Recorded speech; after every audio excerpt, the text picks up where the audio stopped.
Oke, assalamualaikum warahmatullahi wabarakatuh. Bertemu lagi kita dalam praktikum basis data lanjut, di mana dalam praktikum ini kita akan mempelajari tentang implementasi view dan trigger. Di sini ada pengertiannya. View adalah perintah query yang disimpan pada database dengan suatu nama tertentu, sehingga bisa digunakan setiap saat untuk melihat data tanpa menuliskan ulang query-query. Jadi view ini memudahkan kita ya untuk menampilkan atau ketika kita ingin menampilkan data tanpa harus menulis ulang si query-query-nya. Misalkan ketika kita mau melihat data, berarti kan query-nya itu select ya. Jadi kita nggak perlu tuh nulis si select-nya. Kita hanya perlu memanggil si view-nya gitu. Nah, untuk perintah view itu pertama ada tanpa kondisi dan dengan kondisi. Ini default-nya ya seperti ini. Pertama itu create view, jadi kita membuat view. Lalu itu ada nama view-nya. Nama si view-nya itu apa? As select, jadi pilih nama kolom dari nama tabelnya apa. Nah, kalau untuk dengan kondisi kita tinggal menambah klausa where-nya, lalu ditambahkan kondisinya. Itu nanti kita akan pelajari di Hedi ya, Hedi SQL. Nah, selanjutnya ada trigger. Trigger digunakan untuk mengelola dan memantau tabel selama proses manipulasi data, yaitu insert, update, atau delete. Trigger bertujuan untuk mencatat atau mencatat log perubahan pada data tabel, melakukan validasi dan membuat backup atau duplikat data. Nah, untuk trigger ini nanti outputnya adalah sebuah catatan. Kayak misalkan ketika kita melakukan penambahan data atau pengubahan data atau menghapus data, nanti outputnya itu adalah waktu. Ya, waktu ketika kita memanipulasi data tersebut. Nah, untuk perintahnya itu create trigger ya, create trigger berarti dia buat sebuah trigger. Lalu ditambah dengan nama triggernya itu apa? Lalu ada waktunya, before dan after. Lalu ditambah dengan selanjutnya itu ada si manipulasinya apa? Misalkan insert, update, atau delete. On, nama tabelnya, nama tabel yang bakal kita lakukan si triggernya itu. For each row berarti untuk semua data di dalam si tabel tadi, lalu nanti isi si triggernya. Nah, ini ya keterangannya tadi, name atau nama trigger mengikuti peraturan penambahan variabel atau identifier dalam MySQL. Lalu ini ada before after, digunakan untuk menentukan kapan proses secara otomatis akan dieksekusi. Apakah nanti dia dieksekusinya sebelum atau nanti sesudah si prosesnya. Nah, prosesnya itu yang tadi, insert, update, delete. Digunakan untuk menentukan event atau proses yang dijadikan trigger atau pemicu untuk menjalankan perintah-perintah di dalam triggersnya. Lalu ada table name yang tadi ya, merupakan nama table di mana trigger berada. Lalu ada statement, merupakan sekumpulan perintah atau query yang akan secara otomatis dijalankan jika event atau proses yang didefinisikan sebelumnya itu aktif. Oke, selanjutnya kita akan mengimplementasikan yang tadi view dan trigger di dalam Hedi SQL. Sebelumnya, silakan teman-teman nyalakan terlebih dahulu XMPP-nya, yaitu yang Apache dan MySQL ya. Silakan di start. Lalu untuk di Hedi SQL-nya, silakan teman-teman kalau misalkan mau menambah sesi baru atau menggunakan sesi yang sudah ada, silakan lalu di open. Lalu setelah di-open, silakan teman-teman buat 2 buah tabel. Yang pertama itu ada tabel mahasiswa dan tabel prodi. Nah, di tabel mahasiswa, dia memiliki 5 kolom. Yaitu ID, NPM, nama, alamat, dan kode prodi. Di bagian ID ini, dia data tipenya integer karena angka ya. Lalu untuk bagian default, silakan teman-teman pilih yang auto increment. Gimana cara milihnya? Tinggal di double klik di bagian default, lalu pilih yang auto increment. Oke, tinggal di oke. Lalu silakan teman-teman isi datanya seperti ini. Nah, karena tadi dia ID itu auto increment, jadi dia otomatis bertambah, tidak perlu diisi sama teman-teman. Jadi teman-teman langsung isi aja npm, nama, alamat, dan kode prodinya, kayak gitu. Lalu kalau misalkan sudah mengisi si recordnya, silakan teman-teman tambah lagi tabelnya. Nah, tabelnya itu yang kedua adalah prodi.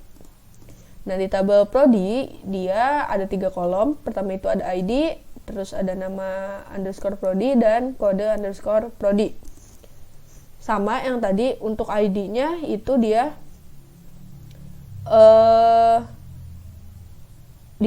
defaultnya itu adalah auto increment.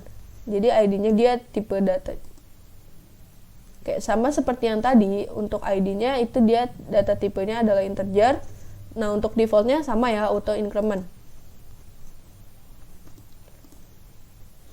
Nah, seperti ini, teman-teman tinggal ngisi berarti yang nama prodi dan kode prodinya. Untuk ID-nya dia karena auto increment, jadi auto terisi. Oke, tinggal di screenshot ya kalau misalkan ada yang ketinggalan. Kita lihat lagi.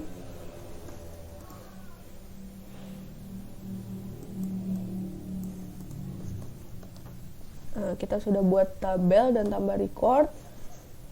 Lalu di sini ada isi perintah view-nya. Baru kita tulis nih perintah view-nya. Kita masuk ke query. Nah, pertama itu kita akan coba untuk menampilkan view-nya itu tanpa kondisi. Jadi untuk query-nya adalah create view ya, lalu di enter. Bisa dikasih spasi sedikit biar ada intensitasnya gitu. Setelah create view baru kita tulis tuh nama view-nya, misalkan view MHS. Nah, yang view MHS ini nanti yang bakal kita panggil di dalam perintah si memanggil si view-nya. As, lalu ada perintahnya tuh apa gitu, perintah query-nya. Misalkan kalau misalkan si view MHS kan berarti kita mau melihat si tabel mahasiswa nih. Maka untuk perintahnya itu berarti select, karena select itu berarti kan fungsinya untuk menampilkan. Select from mahasiswa. Berarti dia si view MHS ini merupakan fungsi dari atau merupakan nama dari si fungsi view yang nantinya akan menampilkan semua tabel di dalam tabel mahasiswa. Kayak gitu. Kita tinggal kita running. Oke. Lalu ngeceknya gimana? Untuk ngeceknya biar kita lebih mudah, kita tambah nih query-nya di sini. Nah, untuk ngeceknya berarti tinggal select from si nama view tadi, berarti view mahasiswa. Nah, maka akan tampil seperti ini ya. Selanjutnya kita kembali lagi ya ke query yang tadi. Itu kita sekarang view menggunakan kondisi. Nah, kalau untuk kondisi ini bisa digunakan untuk memanggil data dari beberapa tabel. Misalkan tadi kan kita udah membuat 2 tabel nih. Tadi tabel prodi dan tabel mahasiswa. Maka dengan kondisi ini kita bisa menampilkan isi dari kedua tabel tersebut. Nah, untuk sintaknya berarti tadi sama ya, create view. Lalu lihat nama si view-nya, berarti nama view-nya misalkan view MHS atau lihat MHS ya, lihat MHS. Nah, untuk penamaan view tersebut, nah untuk penamaan view itu kita tidak boleh sama ya. Misalkan tadi kan kita sudah menggunakan nama view MHS, berarti kita tidak boleh lagi tuh pakai view MHS tersebut, karena dia hanya untuk satu gitu. Untuk nama view itu berarti unik ya, namanya itu unik, jadi hanya dimiliki oleh satu. Nah, berarti tadi lihat MHS, as, select, pilih ya, select. Misalkan kita mau memanggil kolomnya itu nama, alamat, kode prodi. Tapi karena si kode prodi itu dimiliki oleh dua tabel, si tabel prodi dan tabel mahasiswa, maka kita harus memanggil dulu nih si tabelnya. Berarti misalkan saya mau menampilkan si kode prodinya itu dari tabel mahasiswa, berarti kita panggil dulu mahasiswa dot. Nah, di sini ada sugestinya ya. Pilih yang kode prodi, lalu nama prodi. Udah tahu ya perbedaannya. Jadi kalau misalkan kenapa ini si nama sama si kode prodi itu penulisannya beda tadi ya. Kalau misalkan kita memiliki nama kolom yang sama di dalam dua tabel, untuk menghindari keambiguan maka kita panggil dulu si tabelnya. Kalau ini kan untuk nama, alamat dia cuma dimiliki oleh tabel mahasiswa, tapi dia tidak dimiliki oleh tabel prodi, makanya dia tidak perlu dipanggil dulu si nama tabelnya. Lalu from berarti tabelnya itu mahasiswa dan prodi ya, prodi. Baru kita tambahin klausanya tadi, klausa yang where, atau ada kondisinya. Where di mana? Berarti kita panggil yang di mana si kedua tabel ini memiliki kolomnya. Kan tadi untuk si yang dimiliki oleh keduanya itu adalah kode prodi. Berarti kita panggil yang itu, mahasiswa dot. Kita dikasih sugesti ya. Mahasiswa kode prodi sama dengan prodi kode prodi. Jadi kita select atau kita tampilkan si kolomnya tadi dari tabel mahasiswa dan prodi, di mana tabel atau si kolom kode prodi itu di dalam si tabel mahasiswa itu sama dengan kode prodi yang ada di tabel prodi. Seperti itu. Kita run. Kita panggil. Misalkan tadi tuh lihat MHS ya. Oke, maka dia akan otomatis join ya. Ada joinnya juga. Maka yang ditampilkan itu ada nama, alamat, kode prodi, dan nama prodi.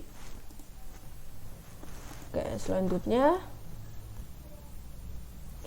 selain kita bisa menampilkan record, itu kita juga bisa menambahkan record di dalam si view tadi. Nah, misalkan tadi kan kita udah punya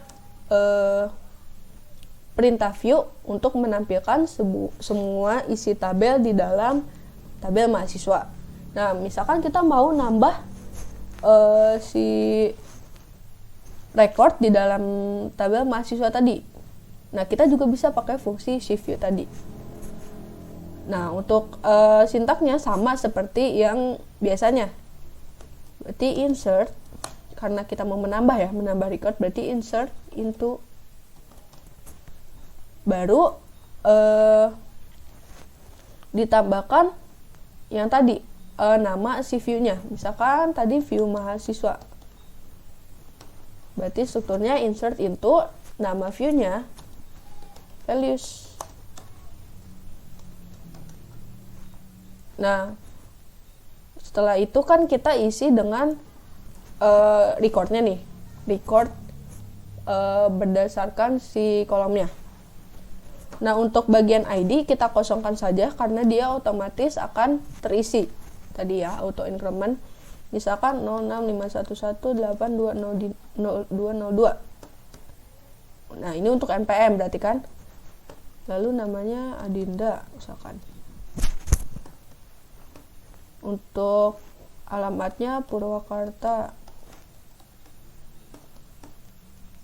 Kodenya itu F02. Nah, tinggal kita running nih. Oke, di sini akan ada warning ya. Warning from last query incorrect integer value. Nah, ini tinggal di okein aja ya. Karena itu akan cuman mempengaruhi yang bagian tadi si ID-nya karena dia auto increment. Nah, seperti ini. Gimana nih ngeceknya? Tinggal kita cek, kita panggil lagi, berarti select from view MHS. Kita running. Nah, maka akan tampil nih si record yang tadi kita buat. Nah, berarti kita tadi ya, selain kita bisa melihat record di dalam si view tadi, ternyata kita bisa juga menambah record di dalam si view-nya. Kayak gitu. Selanjutnya, kita bisa merubah si struktur tabelnya. Gini, kalau misalkan kita merubah langsung si tabel si view-nya, si view di dalam create itu, misalkan kita mau merubah ini si select-nya itu tidak menampilkan ini tapi menampilkan yang lain, tapi kita merubahnya di si create, itu tidak bisa karena si create ini fungsinya untuk membuat. Sedangkan tadi ya, untuk nama si view itu dia unik, dia tidak bisa dipakai oleh dua view gitu, jadi unik. Nah, untuk merubahnya kita itu tidak pakai create tapi pakai alter. Misalkan kita ingat-ingat ya, tadi nama view-nya misalkan view mahasiswa. Nah, kita mau ngerubah si struktur tabel dari si view mahasiswa tadi, view MHS, maaf. Nah, untuk sintaknya itu berarti alter view.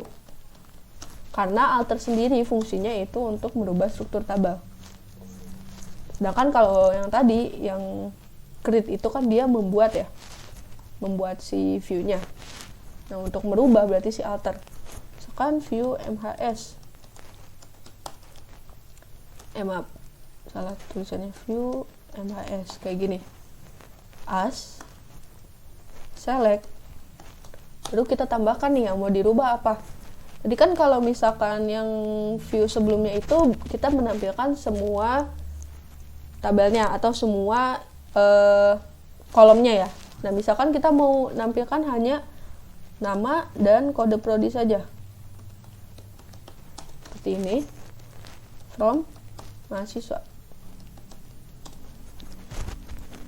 Kayak gini jadinya. Tinggal kita running. Nah, maka nanti si view MHS ini hanya akan menampilkan yang tadi karena kita sudah menggunakan si sintak yang alter tadi untuk merubah struktur tabel.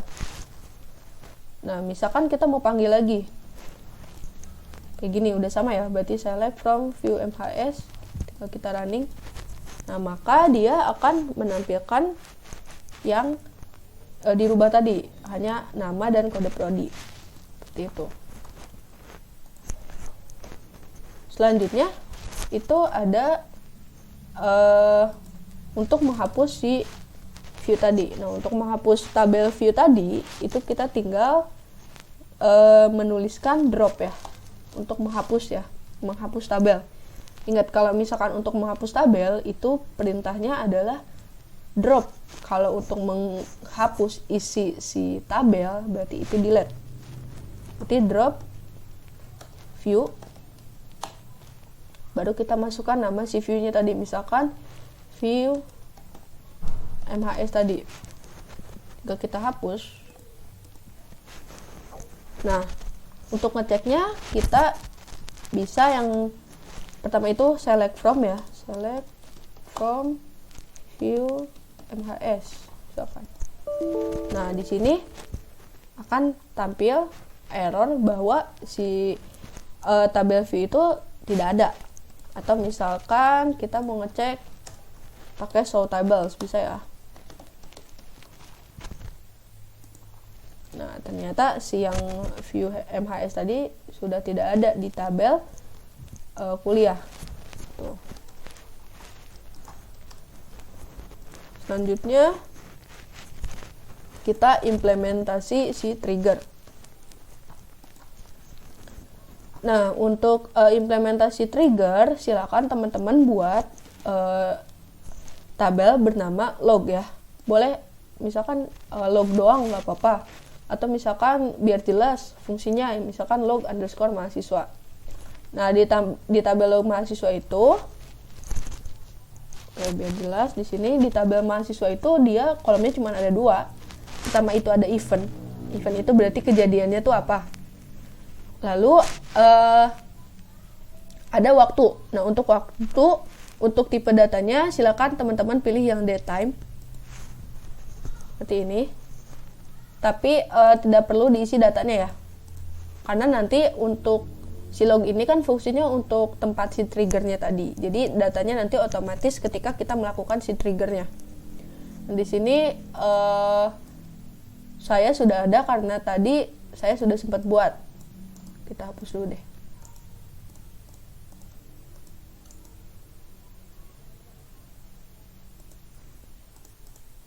Oke, kita hapus dulu. Selanjutnya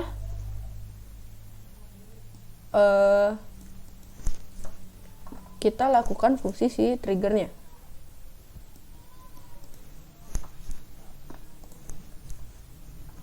Nah, pertama itu tadi ya, untuk untuk trigger ini dia kan fungsinya untuk dimanipulasi data. Nah, pertama itu ada insert. Nah, kan insert itu berarti dia fungsinya untuk menambah data. Nah, untuk sintak dari si trigger ini berarti kan si trigger ini akan mencatat tambahan data gitu, mencatat apapun yang ditambah di dalam si tabelnya. Nah, untuk sintaknya itu create trigger. Berarti kita membuat si trigger. Nah, setelah create trigger, kita tambah atau kita buat namanya. Misalkan untuk namanya di sini untuk triggernya itu adalah ins underscore atau gini, insert underscore MHS. Berarti ini adalah nama si triggernya. Setelah itu kita tambahkan dengan tadi si waktu kapan si waktu kapan si triggernya itu akan dieksekusi. Tadi ada after dan ada before. Nah, di sini saya pakainya after. Jadi dia akan mengeksekusi si trigger ketika data itu ditambahkan di dalam sebuah tabel. Ya kan, berarti after tadi kita tambahkan, berarti manipulasi datanya itu berarti insert on mahasiswa tabelnya. Jadi maka ini si create trigger ini akan mengeksekusi si trigger setelah penambahan data di dalam tabel mahasiswa. Selanjutnya ada for each row. Berarti untuk semua baris ya, for each row, untuk semua baris masukkan ke dalam insert into. Nah, berarti untuk ini yang insert into itu berarti kita memasukkan data dari si triggernya itu tadi ke dalam si tabel log mahasiswa. Log mahasiswa. Nah, maka nanti kita akan melihat si triggernya itu berfungsi atau tidaknya nanti di dalam tabel mahasiswa. Di dalam tabel log mahasiswa. Values Berarti insert into log mahasiswa values. Nah, kita tambahkan keterangannya. Tadi kan untuk di tabel log mahasiswa itu ada event dan ada waktu. Maka di query-nya itu kita tambahkan, misalkan keterangan event-nya itu adalah tambah data, kan tadi di sini kan after insert ya. Berarti tambah data di sini. Tambah data. Nah, karena tadi selanjutnya itu yang si log mahasiswa itu kolomnya adalah waktu. Nah, untuk waktu kita pakai now kayak gini. Nah, seperti ini untuk bagian sintaks si triggernya. Nah, kita tinggal running. Oke. Di sini kita belum bisa melihat apa yang ada di dalam log mahasiswa karena kita belum melakukan penambahan data di dalam si mahasiswa tadi. Nah, berarti kita tambahkan dulu, kita inputkan dulu sebuah data di dalam si tabel mahasiswa. Misalkan insert untuk mahasiswa values. Oke, teman-teman, sebelumnya kita lihat dulu nih, kita cek dulu deh. Kita menambahkan nilai atau menambahkan record baru itu, kita lihat di sini jam 15.46 lah. Lihat, misalkan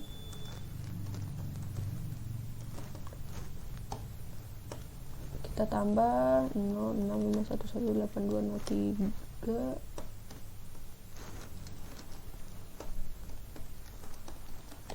Tinggal teman-teman isi data ya.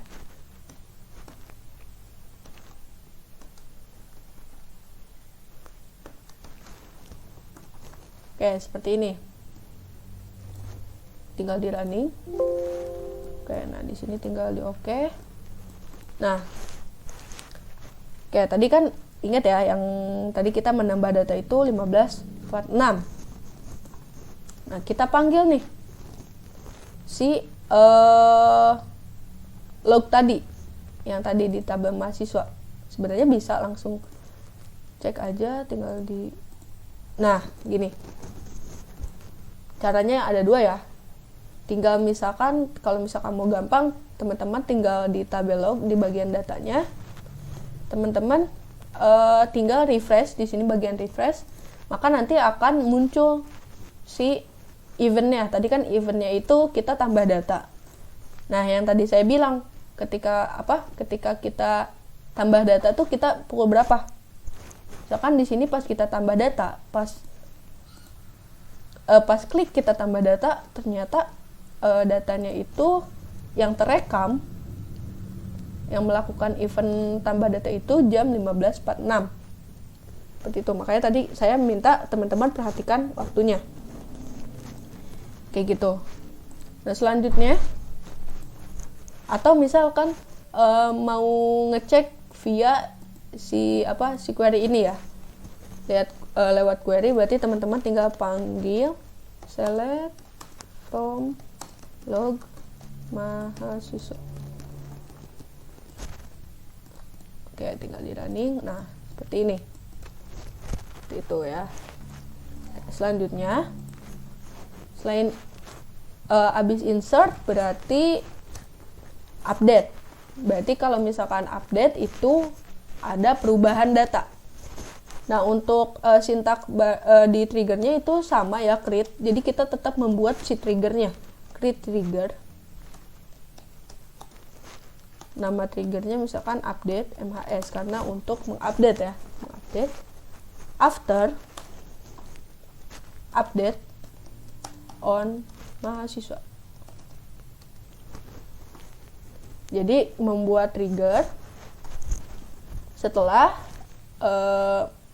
si trigger ini akan berjalan ketika setelah ada perubahan di dalam si tabel mahasiswa. Sama for each row untuk semua baris. Lalu kita tambahkan untuk di si log tadi ya, insert into log mahasiswa values. Nah, eventnya tuh apa? Misalkan untuk tadi, kalau misalkan menambah data, berarti kan eventnya itu tambah data. Berarti kalau misalkan untuk merubah atau mengupdate data, bisa update data atau ubah data.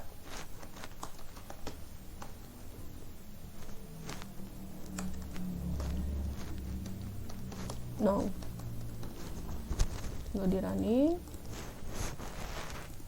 Nah, selanjutnya baru kita lakukan query untuk merubah datanya. Misalkan untuk merubah data kan update mahasiswa, set nama. Nah, di sini berarti update mahasiswa set itu berarti dia ubah nama sama dengan misalkan siapa ya, Nazila misalkan ya, Nazila. Jadi kita akan mengubah namanya menjadi Nazila, lalu ditambah klausa, berarti where, di mana.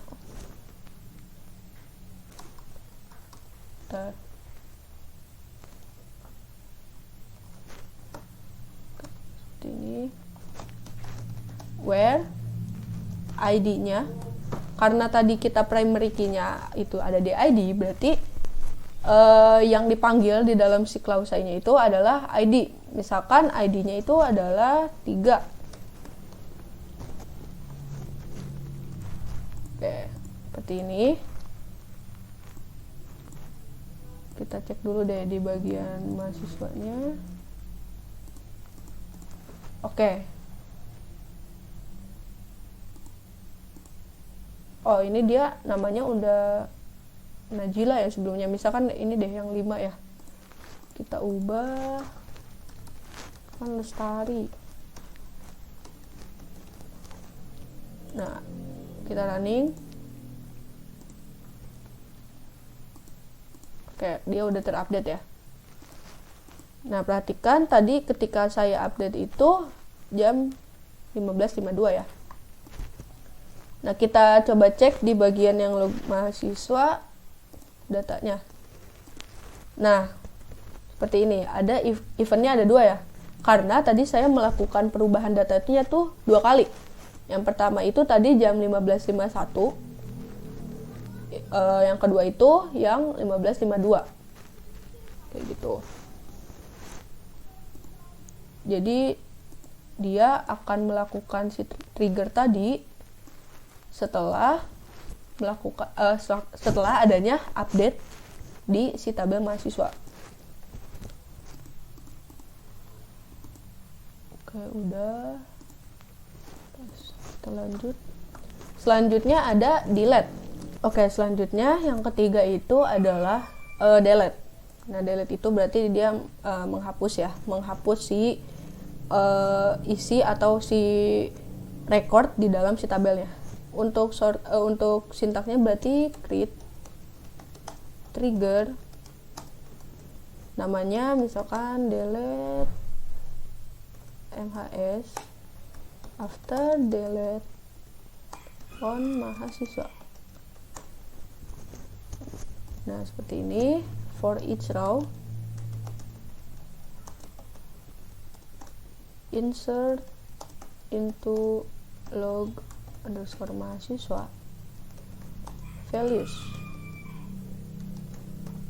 Eventnya misalkan hapus data. No. Nah, seperti ini, tinggal kita running. Nah, kita baru lakukan penghapusan si datanya. Kan delete from tadi mahasiswa where ID sama dengan 2 misalkan. Kita cek. Oke. Seperti ini. Oke, tadi kita melakukan proses penghapusan data itu 15.57. Kita lihat di tabel log mahasiswa Nah, kita refresh ya, maaf. Nah, maka di sini akan ada event yang terdata atau tercatat di dalam si tabel log mahasiswa itu. Eventnya adalah hapus data dan waktunya adalah jam segini tadi ya. Saya mengubahnya jam 15.57, maaf, menghapusnya jam 15.57. Nah, kita lihat coba di tabel mahasiswa. Kayak tadi saya ngehapus yang ID-nya 2. Oh, di sini ID-nya nggak ada yang 2 ya. Kita ubah deh. Misalkan 5. Oke. Kita lihat di tabelnya. Oke. Yang 5 kehapus, kita lihat di log mahasiswanya. Nah, di sini ternyata tercatat lagi nih penghapusan data ada di jam segini, 15.58. Seperti itu. Selanjutnya,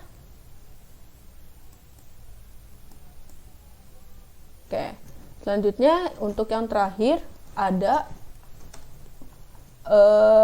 sintak untuk menghapus trigger. Nah, untuk menghapus trigger kita tinggal langsung saja drop sintaknya ya, karena kita mau menghapus sebuah tabel berarti kan drop trigger. Misalkan insert, jangan deh, update, misalkan update MHS, berarti ini menghapus tabel trigger yang bernama update mahasiswa. Oke, kita hapus. Oke, maka nanti dia tidak akan menampilkan lagi si bagian yang update data tadi, kayak gitu. Oke, mungkin untuk pembahasan dari materi view dan trigger itu hanya sampai situ. Mungkin kita sudahkan saja. Oke teman-teman, kurang lebihnya mohon maaf. Wabillahi taufiq wal hidayah. Wassalamualaikum warahmatullahi wabarakatuh.